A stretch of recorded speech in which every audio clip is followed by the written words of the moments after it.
और एक नमरूद पैदा हुआ। তবে নিঃস্বামী দেবার কিছু নাই, আছে শুধু ভালোবাসা, দিয়ে গেলাম তাই। আমরা অবশ্যই শেখ হাসিনাকে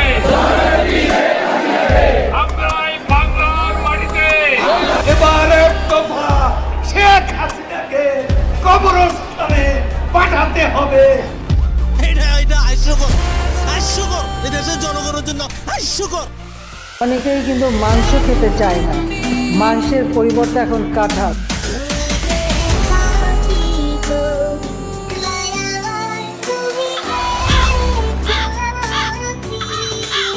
সালাম।